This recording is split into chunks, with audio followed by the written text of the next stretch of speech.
अस्सलाम वालेकुम। आज बरोज़ पीर 21 अक्टूबर RFI बुलेटिन के साथ मैं हूं नौरीन चौधरी। सबसे पहले हेडलाइंस। चीन के वफ्द की SIFC के प्लेटफॉर्म पर पाकिस्तानी वफ्द से मुलाकात। चीनी सरमायाकारों की जानिब से पाकिस्तान में 30 अरब डॉलर्स की सरमायाकारी का इम्कान।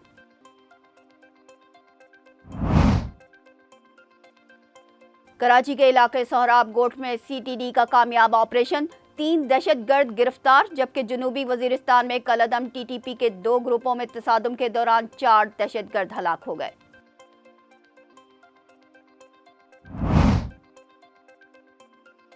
मकबूजा कश्मीर के जिला गांदरबल में जेड मोड टनल मंसूबे पर काम करने वाले अफराद पर हमला, डॉक्टर समेत 6 मजदूर जाँ बहक, 5 जख्मी, जबकि बारामूला में एक कश्मीरी नौजवान शहीद।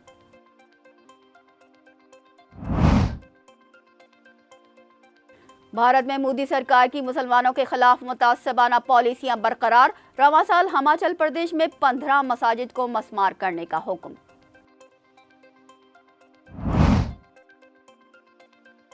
न्यूजीलैंड विमेन क्रिकेट टीम का नया T20 चैंपियन बन गया। जनूबी अफ्रीका लगातार दूसरे फाइनल में नाकाम, साउथ अफ्रीका 159 के ताकुब में 126 रन तक महदूद। हेडलाइंस आपने मुलाहिजा की, चलते हैं खबरों की तफसीलात की जानिब। चीनी सरमायाकारों की जानिब से पाकिस्तान में 30 अरब डॉलर्स तक की सरमायाकारी का इम्कान है। SIFC के ताउन से चीन मुतादिद शोबों से मुतालिक अहम मुआहदों पर तबादला ख्याल करेगा।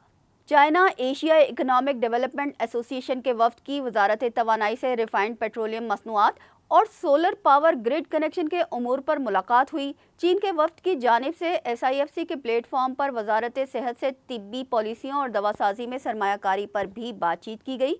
ये इकदाम चीन और पाकिस्तान के दरमियान तिजारत और इक्तसादी ताल्लुकात को बेहतर बनाने के साथ साथ मुख्तलिफ शोबों में तरक्की की राह हमवार करेगा।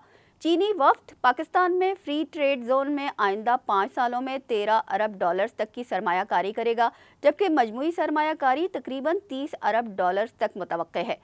फ्री ट्रेड जोन का मकसद आलमी मार्केट और मुकामी पाकिस्तानी ज़रूरियात को पूरा करना है, जिनमें पाकिस्तानी शहरियों के लिए बैनुल-अक़वामी सामान फराहम करने वाले ड्यूटी फ्री शॉपिंग मॉल के क़याम का मंसूबा भी शामिल है। कराची में China Asia economic development association ने 500 मिलियन डॉलर्स की सरमायाकारी से 20 माहीगीरी के लिए कश्तियां भी पाकिस्तान रवाना की हैं। विफाकी हुकूमत का तैयार करदा 5 साला निजकारी प्लान सामने आ गया, जिसके तहत 3 मराहिल में 24 इदारों की निजकारी की जाएगी। विफाकी हुकूमत का 5 साला निजकारी मंसूबा मंजर आम पर आ गया। दस्तावेज के मुताबिक पहले मरहले में PIA और रोजवेल्ट होटल न्यूयॉर्क, ज़रई तरक्याती बैंक और फर्स्ट विमेन बैंक की निजकारी होगी, जबकि house building finance corporation, Pakistan engineering company, Sindh engineering limited का निजकारी का अमल पहले मरहले में मुकम्मल होगा। दस्तावेज के मुताबिक इस्लामाबाद, फैसलाबाद, गुजरावाला की बिजली कंपनियों की निजकारी भी पहले मरहले में होगी। प्लान के तहत यूटिलिटी स्टोर्स कॉरपोरेशन का निजकारी का अमल दूसरे मरहले में मुकम्मल होगा। इसी मरहले में बिजली तकसीमकार कंपनियों लेस्को, मैपको, हेस्को, सेपको, पेशावर और हज़ारा इलेक्ट्रिक सप्लाई की निजकारी होगी। जामशोरो पावर कंपनी और central power generation company, northern power generation, Lakhra power generation company, state life और पाकिस्तान री इंश्योरेंस कंपनी की निजकारी दूसरे मरहले में होगी। तीसरे मरहले में पोस्टल लाइफ इंश्योरेंस कंपनी की निजकारी की जाएगी। ये फहरिस्त विफाकी काबीना की मंजूरी के बाद वजारत निजकारी की जानिब से तैयार की गई है। कराची के इलाके सोहराब गोट में CTD ने कार्रवाई में 3 दहशतगर्द गिरफ्तार कर लिए। जनूबी वजीरिस्तान में कलअदम TTP के 2 ग्रुपों में तसादुम के दौरान 4 दहशतगर्द भी हलाक हो गए। CTD ने कार्रवाई करते हुए कलअदम तंजीम के 3 दहशतगर्द गिरफ्तार कर लिए। मुल्ज़मान के कब्जे से असलहा और जिहादी लिटरेचर भी बरामद हुआ है। गिरफ्तार दहशतगर्द सोहराब गोट में पुलिस एहलकार की शहादत में मुलव्वस हैं। उनका ताल्लुक कलअदम तहरीक तालिबान पाकिस्तान से है।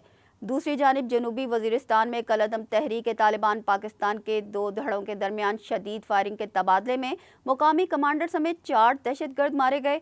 हलाक होने वाले अस्करियत पसंदों में कमांडर नियाज वजीर उर्फ उमर और उसके 3 साथी भी शामिल हैं। मकबूजा कश्मीर में भारतीय दहशतगर्दी जारी है। भारतीय काबिज फौज ने जाली मुकाबले के दौरान एक नौजवान को शहीद कर दिया। مقبوضہ جموں کشمیر میں قابض بھارتی فوجیوں نے اپنی ریاستی دہشت گردی کی تازہ کارروائی میں ضلع بارہمولہ میں ایک کشمیری نوجوان کو شہید کر دیا۔ کشمیر میڈیا سروس کے مطابق بھارتی فوجیوں نے نوجوان کو اڑی میں محاصرے اور تلاشی کے دوران ایک جعلی مقابلے میں شہید کیا۔ بھارت میں مودی سرکار کی مسلمانوں کے خلاف متعصبانہ پالیسیاں برقرار ہیں۔ رواں سال ہماچل پردیش میں 15 مساجد کو مسمار کرنے کا حکم دیا گیا۔ بھارتی ریاست ہماچل پردیش میں ہندو انتہا پسندوں کی مسلمانوں کو مذہبی حقوق سے محروم کرنے کی کوششیں جاری ہیں۔ رواں سال حکومت نے 15 مساجد کو مسمار کرنے کا حکم دیا ہے۔ شملہ میں حال ہی میں 5 مساجد کو عدالتی حکم پر مسمار کیا گیا، جس سے مسلمانوں کے جذبات مجروح ہوئے ہیں۔ گزشتہ ہفتے ہندو انتہا پسندوں نے کندھا گھاٹ میں قدیم مسجد کو تجاوزات کی آڑ میں مسمار کر دیا۔ مقامی مسلمان رہنماؤں نے اس اقدام کو مسلمانوں کے خلاف سازش اور مودی سرکار کے تعصب کا نتیجہ قرار دیا ہے۔ سکھ کمیونٹی کے عظیم رہنما بابا گرو نانک کے 555ویں جنم دن کی تقریبات کے سلسلے میں جنم استھان گردوارہ بابا نانک سے امن کا دیپ بھارت کی جانب روانہ کر دیا گیا ہے۔ پاکستان وقتاً فوقتاً بھارت کے ساتھ امن کی کوششیں جاری رکھتا ہے۔ گزشتہ برسوں میں پاکستان کی جانب سے امن کی آشا کے نام سے خطے میں استحکام لانے کی کوشش کی جاتی رہی ہے۔ اس دفعہ امن کا دیپ کے نام سے یہ اقدام صوبائی وزیر اقلیتی امور سردار رمیش سنگھ اروڑہ کی قیادت میں عمل میں لایا گیا، جنہوں نے دیگر سکھ رہنماؤں کے ساتھ مل کر اس دیپ کو بھارت بھیجا۔ صوبائی وزیر نے کہا کہ امن کا دیپ امن و آشتی کا ایک پیغام ہے، جس کا مقصد دنیا بھر میں امن کے قیام کی کوشش ہے۔ یہ دیپ پاکستان سے بھارت روانہ کیا جا رہا ہے، جہاں سے یہ مختلف ممالک کا سفر کرتے ہوئے ملائیشیا پہنچے گا۔ انہوں نے مزید کہا کہ ہمارا مقصد امن و محبت اور مذہبی رواداری کے پیغام کو عام کرنا ہے۔ اس تقریب کے دوران سکھ رہنماؤں نے فلسطین اور غزہ میں جاری جارحیت کے خاتمے اور امن کی بحالی کے لیے دعا بھی کی۔ اس طرح کے اقدامات حال ہی میں امریکی کمیشن برائے بین الاقوامی مذہبی آزادی کی رپورٹ کی تصدیق کرتے ہیں، جس میں پاکستان میں ہر قسم کی مذہبی آزادی کو سراہا گیا، جبکہ بھارت میں بڑھتے عدم مذہبی برداشت کے واقعات پر تشویش کا اظہار کیا گیا۔ بھارت کے شہر دلی میں کوریئر ملازمین کا روپ دھار کر ڈاکوؤں نے سابق بھارتی سائنسدان کے گھر کو لوٹ لیا۔ بھارتی میڈیا رپورٹس کے مطابق واقعہ دارالحکومت دہلی کے علاقے پرشانت وہار میں پیش آیا، جب 2 ڈاکوؤں نے اپنے آپ کو کوریئر کمپنی کا ملازم ظاہر کیا اور پھر گھر میں داخل ہو کر بندوق دکھا کر سابق سائنسدان اور ان کی اہلیہ سے تقریباً 2 کروڑ روپے کی نقدی اور زیورات چھین لیے اور ان کو زخمی کر کے فرار ہو گئے۔ طبی امداد کے لیے دونوں میاں بیوی کو اسپتال منتقل کر دیا گیا ہے، جبکہ پولیس کا کہنا ہے کہ ملزمان کی شناخت اور ان کی گرفتاری کے لیے ٹیمیں تشکیل دے دی گئی ہیں۔ ایران نے بحر ہند میں روس اور سلطنت عمان کے ساتھ مشترکہ بحری مشقوں کا آغاز کر دیا ہے۔ IMEX 2024 مشقوں میں پاکستان، سعودی عرب اور بھارت سمیت 9 ممالک بطور مبصر شریک ہیں۔ ایران کے سرکاری ٹی وی کے مطابق شرکاء نے سمندری تجارت کی سیکیورٹی کو یقینی بنانے، سمندری راستوں کی حفاظت، انسانی امدادی اقدامات کو بہتر بنانے اور بچاؤ کی کارروائیوں کے بارے میں معلومات کا تبادلہ کرنے کے لیے حکمت عملیوں کی مشق کی۔ موجودہ مشقوں کے مشاہدے میں سعودی عرب، قطر، بھارت، پاکستان، بنگلہ دیش اور تھائی لینڈ بطور مبصر شامل ہیں۔ ایران نے روس اور چین کے ساتھ اپنے عسکری تعاون میں اضافہ کر دیا ہے۔ مارچ میں ایران، چین اور روس نے عمان کی خلیج میں اپنی 5ویں مشترکہ سمندری مشقیں منعقد کی تھیں۔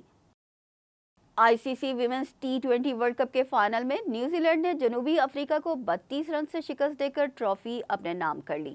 دبئی انٹرنیشنل کرکٹ اسٹیڈیم میں کھیلے گئے میچ میں جنوبی افریقہ نے ٹاس جیت کر فیلڈنگ کا فیصلہ کیا۔ نیوزی لینڈ نے پہلے بیٹنگ کرتے ہوئے مقررہ 20 اوورز میں 5 وکٹوں کے نقصان پر 158 رنز بنائے۔ جنوبی افریقہ کی ٹیم 159 رنز کے ہدف کا تعاقب کرنے میں ناکام رہی اور مقررہ 20 اوورز میں 9 وکٹوں کے نقصان پر 126 رنز ہی بنا سکی۔ نیوزی لینڈ کی جانب سے ایمیلیا کیئر اور روزمیری مائر نے 3-3 جبکہ ایڈن کارسن، فرین جوناس اور بروک ہالیڈے نے 1-1 وکٹ حاصل کی۔ اس کے ساتھ ہی نیوز بلیٹن اپنے اختتام کو پہنچا۔ ہمیں دیجیے اجازت، اللہ نگہبان۔